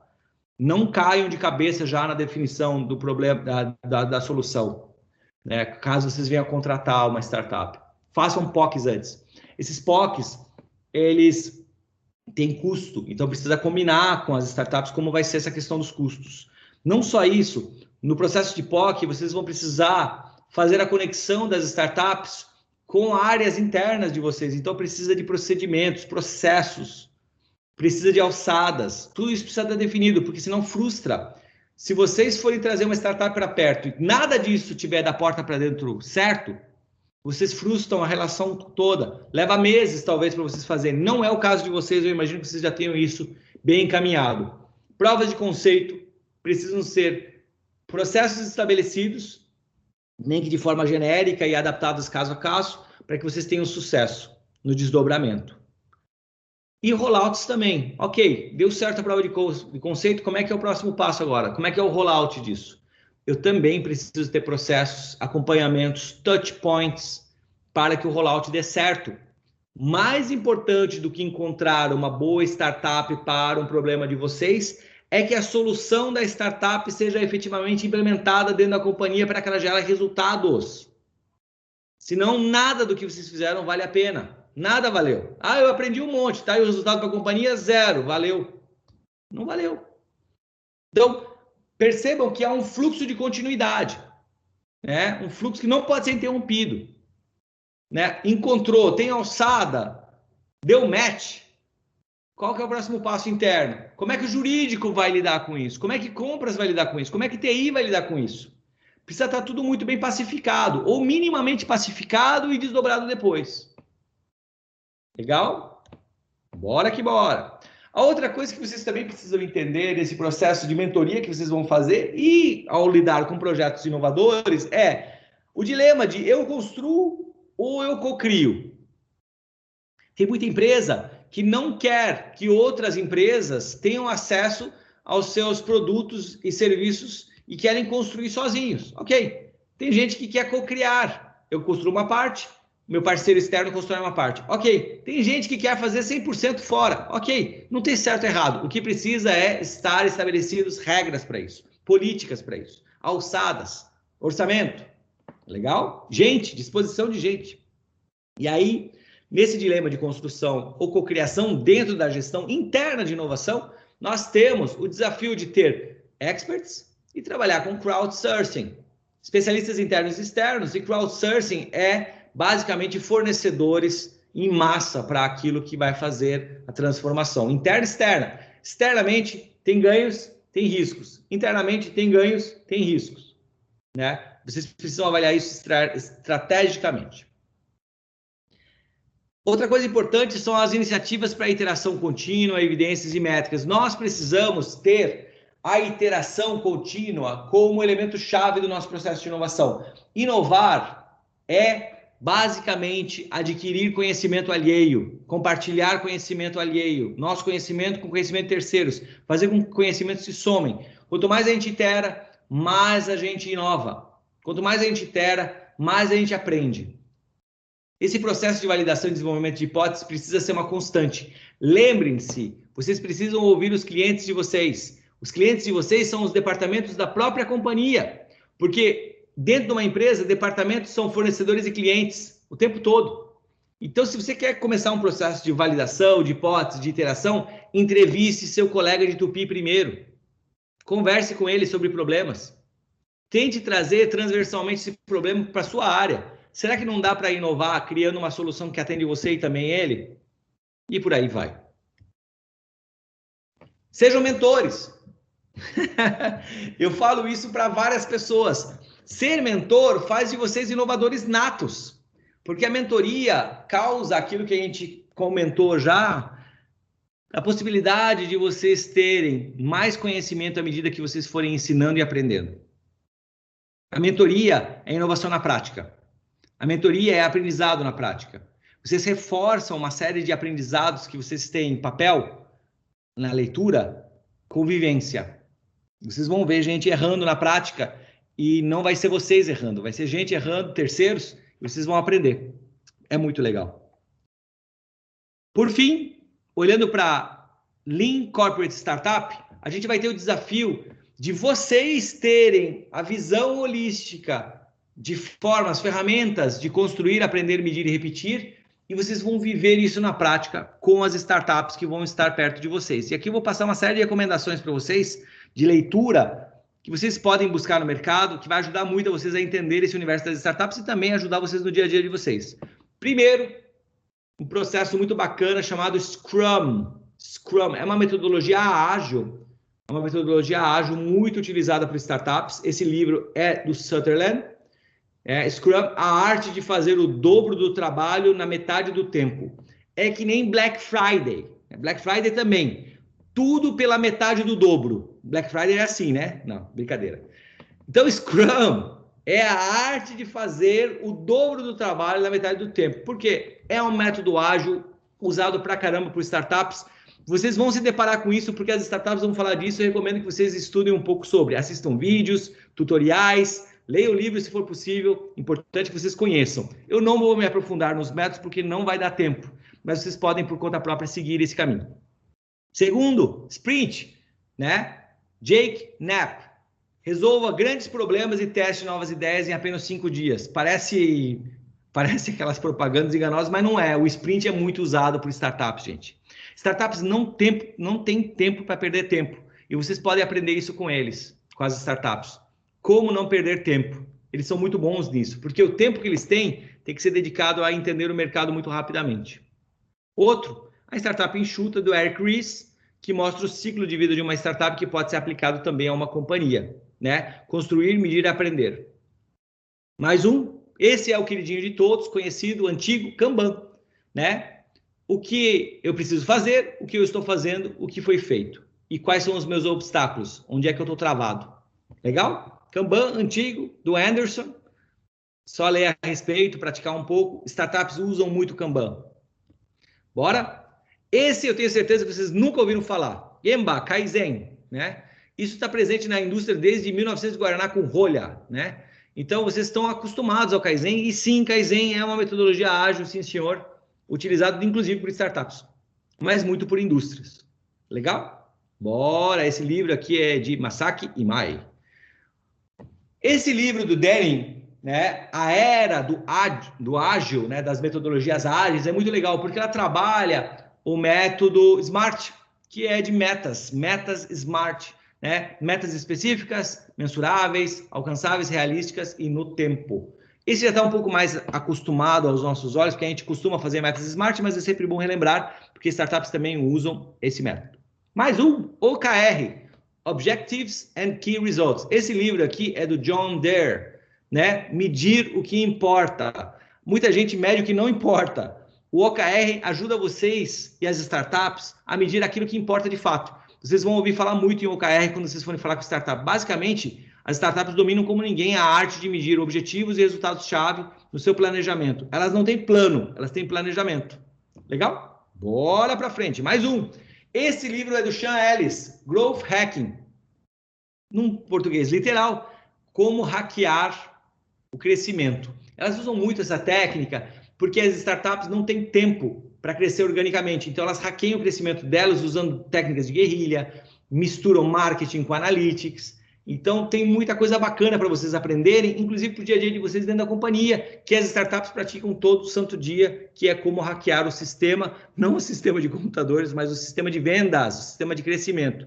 E aí, se a gente mistura toda essa lambança, vira esse gráfico maluco aí, que é o dia a dia das startups, né? Elas trabalham o problema com Design Thinking, trabalham a solução com Lean Startup e Agile, e trabalham o crescimento com DevOps Scaling. DevOps Scaling. E os KPIs estão lá em cima. KPIs para problema, KPIs para solução, KPIs para crescimento. Isso é a vida de uma startup num único slide. Muito legal. Agora, entrando para o capítulo de gestão externa da inovação, nós falamos de gestão interna. Agora nós estamos falando de gestão externa, relacionamento com ecossistemas, né? Eu já falei para vocês do efeito de rede, né? De quão impactante é a matriz de mudança, de transformação, quando nós nos relacionamos com o maior número de pares possível. Vocês, logo vão estar com a logomarca de vocês aqui dentro desse radar de várias empresas do ecossistema brasileiro de inovação, que a SPIN também está aqui em ecossistemas empreendedores. Então, vocês já fazem parte disso, ao passo que vocês tomaram a iniciativa de lançar o Shift, de lançar a Tupi Up e etc. Mas o fato é que tem um mundo para ser explorado, que vocês vão ajudar a explorar em nome da companhia e também como profissionais, que é o mundo da economia compartilhada, do qual o Brasil é o paraíso. A gente já falou também disso para vocês. Legal? Bora! Vamos trabalhar agora Mindset, Toolset, Skillset. A gente está olhando da porta para fora. a partir das fronteiras da companhia. Como é que eu lido com o mercado? Eu preciso aperfeiçoar esses 3 camaradas: mindset, toolset e skillset nas minhas pessoas, para que haja habilidades de relacionamento com o mercado. O que é mindset? Mentalidade. Como você vê, percebe e vê. Né? Se vê, né? Faltou ali, um se vê. Basicamente, significa um conjunto de crenças e a maneira de pensar, a atitude mental habitual que determina o comportamento e a perspectiva de alguém. Então, a gente aqui está trabalhando o mindset de vocês, a mentalidade de vocês. Mas vocês também precisam ter toolset, que são um conjunto de ferramentas, como você obtém, detém e usa, né? Para o ser humano, toolset significa o conjunto de métodos técnicos, modelos, abordagens e estruturas amplamente aceitos que podem criar valor no campo escolhido. Nesse caso, o valor no campo escolhido externo. Vocês vão precisar de ferramentas para lidar com as startups, que basicamente eu mostrei algumas para vocês. Metodologias ágeis, terminologias, repertório, isso é toolset. E aí, na sequência, vem skill set, conjunto de habilidades, como você faz, age, se comporta, né? Esses conjuntos de habilidades são compreensões, conhecimentos, motivações, capacidades. Então, isso está sendo formado em vocês. O conjunto de mindset, toolset, skillset faz de vocês profissionais da nova economia, por incrível que pareça. Vocês vão se aperfeiçoar e se adaptar a essa nova realidade gradativamente. No capítulo de relacionamento com startups, a gente já conversou com vocês sobre esse momento de criar startups, se relacionar com startups, construir startups, investir em startups, apoiar startups. Basicamente, o que vocês vão fazer é viver de perto os dilemas, as dores, as felicidades dessas empresas de base tecnológica que crescem exponencialmente. O desafio de vocês é não só apoiar o crescimento delas, mas de, numa simbiose, absorver as boas práticas delas e trazer isso para dentro da companhia. É por isso que esse programa é tão rico e tão importante para a companhia Tupi. Por quê? Ela, com 83 anos, vai aprender a se comportar como uma empresa de 1, 2, 3 anos. Ela vai dar um growth hacking na sua trajetória, crescendo exponencialmente a partir de um novo momento. Sem esquecer a sua trajetória, mas olhando para um novo horizonte. Bacana? Bora que bora! Assim como a importância de você saber se relacionar externamente, trabalhar efeitos de rede e também apoiar iniciativas de startups, vocês precisam lembrar que tem uma importância por trás do programa de inovação da Tupi, que é trazer tecnologia para dentro para que a companhia se transforme. De fato, a transformação da cultura organizacional é fundamental para permitir que novas tecnologias, novos modelos de negócios penetrem o sistema sanguíneo da companhia. É uma transfusão de sangue, de fora para dentro. Legal? E para isso, vocês precisam focar na criação, junto com os pares de vocês, nos departamentos de direito, fast tracks internos e externos. Fast tracks internos e externos. Por que isso é importante, gente? Fast tracks são caminhos de acoplamento rápido. Externos, para que mais e mais startups possam chegar até vocês. Portas abertas, caminhos pavimentados. Né? O desafio de vocês é derrubar obstáculos, criar novos caminhos, construir pontes para que startups venham até vocês gradativamente e se conectem com vocês, mentores da Tupi. E os fast tracks internos são os desafios de vocês no dia a dia de derrubar muros e obstáculos dentro da companhia para que o departamento jurídico não leve 60 dias para fazer um termo de confidencialidade, para que o departamento de compras não leve 30 dias para emitir uma ordem de compras e mais 60 dias para fazer o primeiro pagamento, para que o departamento de TI não coloque naquela fila sem fim, aquele acoplamento com tecnologia que precisa ser feito para ontem, senão não vai mostrar serviço. Vocês precisam entender internamente, junto com o departamento de inovação, junto com estratégia, como derrubar obstáculos, transpor obstáculos e criar fast tracks externos e internos para acelerar o acoplamento de tecnologias. Isso traz resultado, performance. Legal? Bora que bora. Finanças dentro de gestão, né? Pouco se faz se não houver finanças e recursos de todas as ordens. Aí a gente entra dentro do capítulo de finanças e gestão, do que nós chamamos de contabilidade da inovação. Mas antes disso, eu quero trazer para vocês o elemento da contabilidade da inovação. Esse livro, né, do Vicky, Toma e Gons, de Corporate Startup, é muito legal para vocês lerem e trabalha muito fortemente a contabilidade da inovação, no nível tático, gerencial e estratégico. Como prestar contas, como medir e prestar contas sobre a inovação. Legal? E quando a gente entra nas formas de fazer com que a inovação seja incentivada na companhia, nós temos basicamente 2 viés: iniciativas baseadas em ROI e iniciativas baseadas em perenidade. As iniciativas baseadas em ROI, como o próprio nome diz, elas são muito focadas no horizonte 1 e talvez no 2 de inovação, onde você faz uma série de coisas para que você tenha retorno sobre investimento e crie sustentabilidade do programa de inovação. Para que isso serve? Para fortalecer o espírito de inovação dentro da companhia. É ideal que vocês comecem no horizonte 1, focando em ROI, com vitórias rápidas, para que vocês ganhem tração, para que vocês ganhem escalabilidade, para que somente depois pensem em inovação de perenidade. E para isso vocês precisam seguir o dinheiro, sigam o rastro do dinheiro, senão vocês não chegam lá. Beni, como é que eu faço isso? Usa Pareto, né? Pega um problema, fatia ele. Ah, eu tenho um problema, sou apaixonado por ele, saio com ele de mão dada e tudo mais. Beleza, beleza, então tá bom. Fatia ele, dá uma de Jack, o estripador, fatia ele em tamanhos menores de problema, onde você vai ter que identificar, junto com os seus pares, aqueles 20% do problema que causam 80% do impacto e vai trabalhar ele primeiro. Vitórias rápidas. Vitórias rápidas. Vocês precisam de vitórias rápidas para se sentirem motivados, para motivar os seus pares, para mostrar para o topo que vocês estão conseguindo fazer acontecer. Como é que eu calculo ROI? Da mesma forma de costume. ROI é igual a receita menos custo sobre custo vezes 100. Onde é que entram os elementos do ROI? O meu custo hora homem entra? Pode entrar. Ah, as minhas viagens? Pode entrar também. Basta que vocês definam quais são as regras de ROI. Vocês são talentos destinados a essa transformação. Vocês precisam definir com os devidos pares como jogar esse jogo da inovação e fazer o cálculo de ROI de forma que seja verdadeiro o ROI e não um ROI maquiado, maquiato.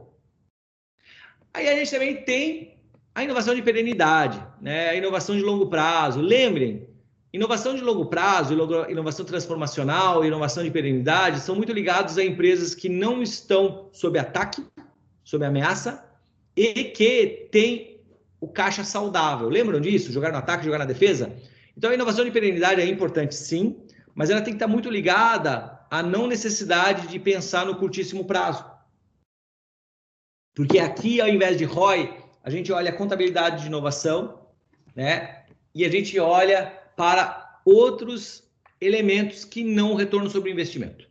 E aqui é um pouco mais difícil justificar para a companhia por que você está fazendo o que você está fazendo. Então, a minha recomendação é sempre, comece pelo ROI, comece pelas inovações que trazem retorno, horizonte 1, melhoria de performance, melhoria de produtividade, redução de custos, melhoria de vendas, etc, etc, etc, para que o time ganhe envergadura, força, competências, para que vocês somente então comecem a pensar na inovação de perenidade. E se vocês forem pensar na inovação de perenidade, que seja uma fatia pequena do bolo, do todo. Bora que bora. Gestão de recursos. Como é que eu faço inovação se eu não tenho recurso? Ora, eu tenho certeza que o departamento de estratégia da companhia de inovação, com certeza pensaram nesse elemento, porque vocês são uma empresa estruturada, séria, consolidada, estruturada pró-inovação. Entretanto, tem muita companhia que esquece que a gestão de recursos é vital para esse processo de inovação, para que ele seja bem sucedido. Não adianta eu ter um programa de inovação se eu não tenho orçamento para contratar a startup depois. Se eu não tenho hora, homem disponível, recursos de todas as ordens. Então precisa ter gestão de recursos, sim, e isso é importantíssimo que seja feito, renovado, justificado, contas precisam ser prestadas para que a manutenção seja devidamente feita. E quando a gente olha para incentivos e prêmios, a gente também está olhando para esse elemento chave, né? Só o fato de participar de um programa de inovação como esse já é uma oportunidade fantástica de crescimento, de aprendizado, etc. Mas podem haver outros elementos de incentivos e prêmios que façam com que pessoas se engajem mais, se envolvam mais, interna e externamente. Legal? O último capítulo do nosso último pilar é, de novo, governança. Governança da gestão. Nós falamos de governança estratégica, nós falamos de governança da nova cultura orientada a pessoas, e aqui a gente está falando de governança da gestão. Aqui a gente trabalha regras e planos de ação, definição e gestão de KPIs e OKRs, revisão de gestão e relatório de performance, olhando para a gestão, a mão na massa, a prática. Percebam, estratégia vem primeiro, pessoas vem na subsequência, gestão, operação vem na última parte. Então, o programa de inovação vencedor pensa a estratégia com muita profundidade para que somente então haja o desdobramento. E o desdobramento precisa prestar contas para a estratégia, para que a estratégia possa medir o nível de maturidade e revisar o planejamento com touch points.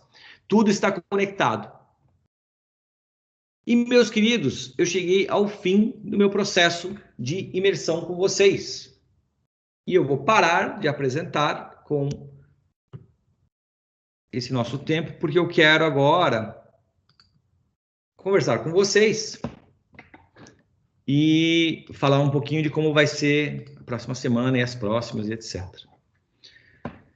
E aí, de tudo que eu passei rápido para vocês, comentários, considerações? Foi rápido. Eu tive que ser, senão vocês... Hoje eu não deixei ninguém falar. Eu tô no primeiro slide ainda, cara. Eu tô interpretando o primeiro slide ainda, cara. Foi convulsiva, praticamente. Uma metralhadora aqui. Eu falei para ele, ó. Hoje eu preciso terminar, meu. Eu tô atrasado. Benny The Flash, já sei a camiseta de dar de presente, Benny. Boa. Show. É que, assim, é um conteúdo... Eu trabalhei muito estratégia com vocês, porque, para mim, o mais importante era que vocês estivessem dentro do primeiro diamante do Design Thinking, a expansão da capacidade holística, da visão de vocês. Então, eu trabalhei muito estratégia.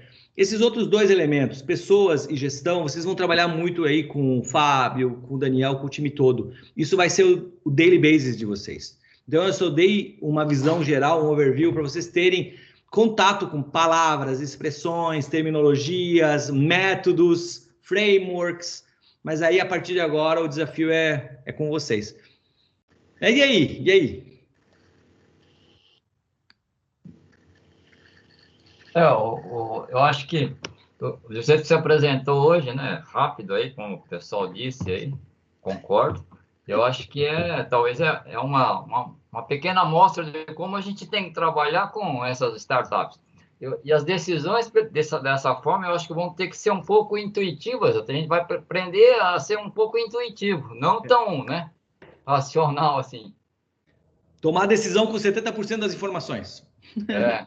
Isso é tomar risco. Isso é muito legal. Gente, vocês estão sendo preparados para ter a liberdade de tomar risco. Isso é muito legal. Numa empresa que não pode errar e não pode ter exposição a risco, isso é formidável.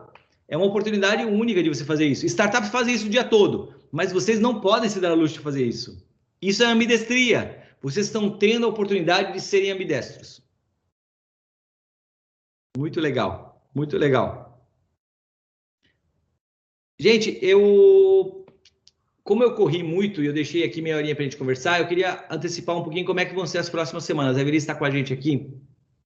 A partir da semana que vem, a gente vai mergulhar de fato em como mentorar. O que é mentorar, como mentorar.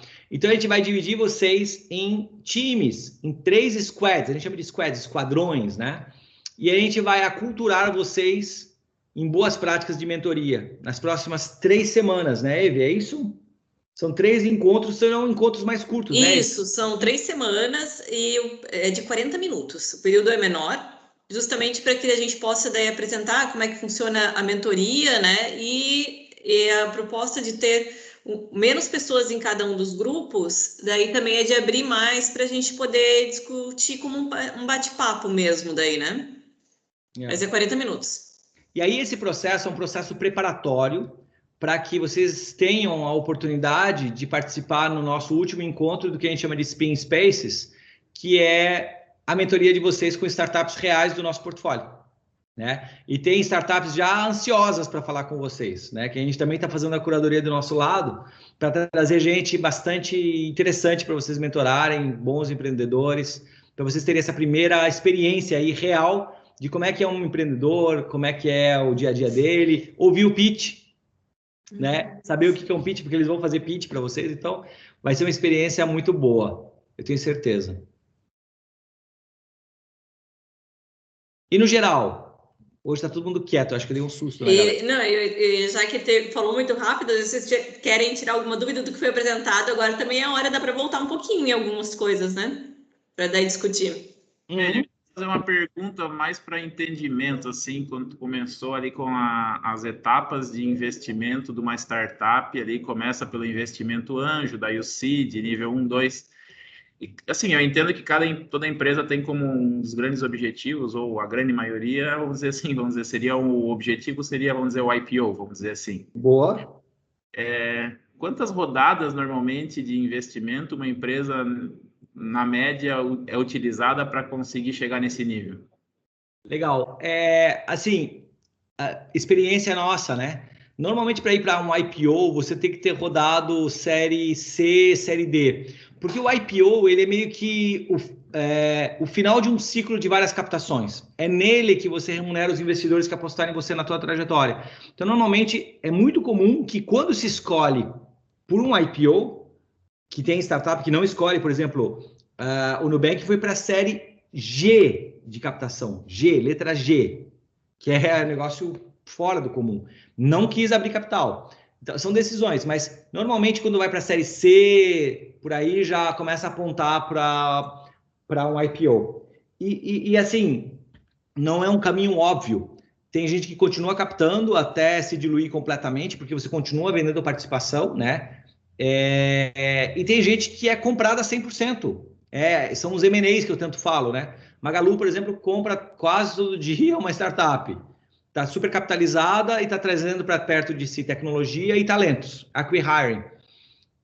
Nesse momento, quando a startup é vendida, todo mundo que comprou participação é remunerado de acordo com o seu percentual, com a sua proporcionalidade.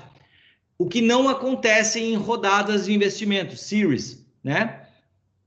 Então, depende muito da estratégia da startup, da scale-up e de quem está no board, quem está no conselho, quem está como investidor. Tem um monte de coisas que acontecem nesse mundo. Venda de papéis secundários, uma pessoa que entrou e quer sair, vende para um terceiro, aquela titularidade. Tem a recompra da startup comprando cotas de investidor.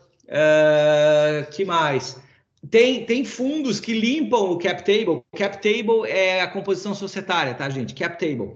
Tem fundos, por exemplo, é muito comum numa rodada série B, por exemplo, o fundo de investimento de private equity ou venture capital limpar os minoritários todos. Falar assim, tá aqui teu dinheiro, tá aqui teu dinheiro, tá aqui teu dinheiro, tchau.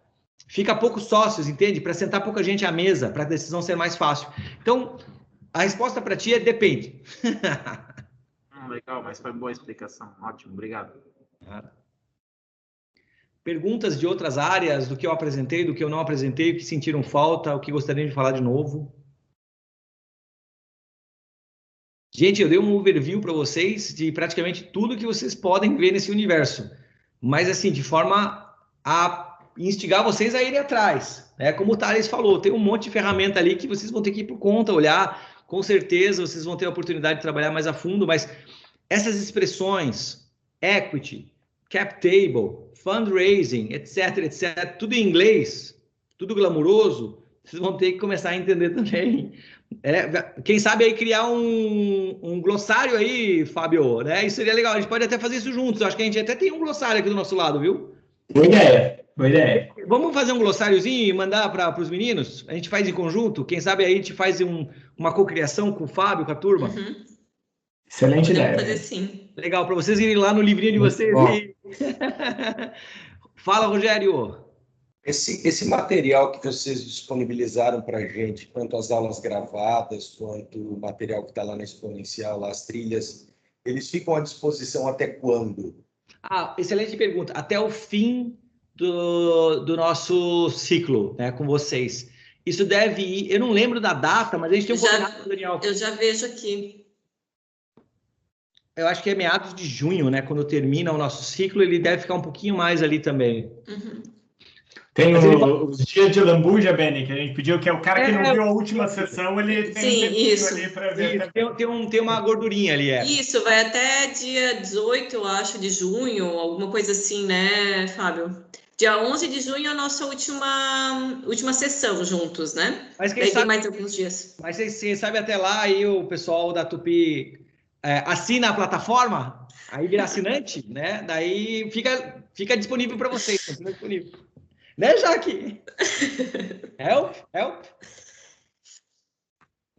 Mas assim, tá... Uma coisa, Beni, o Viola saiu na hora da notícia da Tupi, junto com a nossa Shift T, tá lá já, publicado. Viu, Viola? Tá famoso.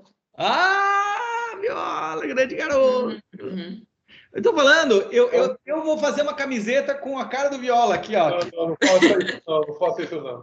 Não, Eu vou fazer um raio do The Flash. Tu sabe que eu tenho um carinho enorme por ti, né, cara? Porque a gente tem essa simpatia e tu é roqueiro também, então tamo junto. Tamo junto, mas é um garoto propaganda de peso, vamos dizer assim. Ei, como é que tá sendo a repercussão? Já tem startup querendo falar com vocês ou ainda não? Vou contar um pouquinho aqui, então. Até cheguei um pouquinho atrasado, porque a gente estava conversando com o ecossistema de Belém do Pará, que nos procurou para conhecer um pouquinho mais. Então, o que é emblemático nisso, né? Não tem fronteira mais, é literalmente de norte a sul. Então, muito legal o alcance das redes, o pessoal está realmente interessado em conhecer mais. A gente já teve inscrições em 100... O que a gente fez? Tudo coisa orgânica. A gente colocou no LinkedIn da Tupi, nós com a força da nossa rede, aí reforçando as palavras do Benny, né? Como é importante a gente gerar inovação em rede, e isso começa no compartilhar a informação. Então, o Benny foi um super parceiro, o Benny e Evi fizeram a disseminação para as redes, outros parceiros também fizeram, isso vai ganhando uma exponencialidade, porque cada um que compartilha para 3, isso vai. Então, assim, sem fazer esforço, a gente já tem 6 inscritos, já teve mais de 15 mais de 20 pessoas baixando edital para saber mais informações, com o quê? 3 dias do site no ar? Então, realmente é muito legal. Claro, a gente vai precisar avaliar a qualidade, o potencial da gente em conjunto gerar valor, esse é todo um trabalho que tem que ser feito aí. Mas chama muita atenção, e a gente recebeu isso de 2 pessoas diferentes, tanto lá do norte quanto da região aqui, a sessão de mentores. E aqui não é chovendo molhado, não. O nível de profundidade, de experiência e de conhecimento vasto que a gente está ofertando é muito interessante, chama muita atenção para o pessoal. Então está sendo muito legal a repercussão e é um negócio de rede realmente. Então, por favor, compartilhem para as redes de vocês, é super bem-vindo. A gente adora responder pergunta. Quem tiver dúvida, pede para procurar, mandar e-mail lá, escrever, preencher o formulário de contato lá no site. A gente está super à disposição para isso, mas está sendo muito legal a repercussão, gente. Eu estou bem feliz, assim, eu tenho um carinho especialíssimo pelo que vocês estão construindo, porque está sendo feito com muita seriedade. Eu estava falando com... essa semana passada, eu estava em imersão com alguns executivos amigos meus, e eu falei do case da Tupi, mas eu falei especialmente da forma como vocês estão lidando com isso, viu, Fábio? Com tudo isso, assim, da seriedade, do respeito... É o que eu falei no começo, a cultura de vocês é algo que é muito legal de estar em contato, né? E cultura é coletivo de iniciativas, de verdades, de ações. Enfim, a gente sabe que tem um monte de coisa dentro de casa que a gente sempre precisa melhorar, né? A gente, quando está dentro da água, fala pro outro, pula aí, a água tá fria, não, tá tudo certo, não é? Então a gente sempre sabe que tem coisa, mas assim, de fora... A gente fala com tanta empresa, todos os dias, eu e a Evi, muito legal ver a forma como vocês tratam tudo que vocês fazem, assim. E eu tenho certeza que isso vai transparecer cada vez mais para o mercado através do contato de vocês com os ecossistemas. E isso vai formar a percepção de valor que o programa Shift vai ter gradativamente, porque é um organismo vivo, como o Fábio sempre fala. E isso vai criar esse ciclo virtuoso de mais e mais gente querendo saber, querendo se acoplar, mais e mais gente querendo também vir a ser mentor. Então tem todo um movimento que está sendo dada a ignição, que que vai dar muito certo. Eu tenho muita fé, assim. Tem tudo para dar certo. Vocês são pessoas também fantásticas, estão contribuindo demais com toda a nossa discussão, então eu só tenho para frente para ir. Mais nada, né? Todo mundo quieto hoje, né? Que beleza.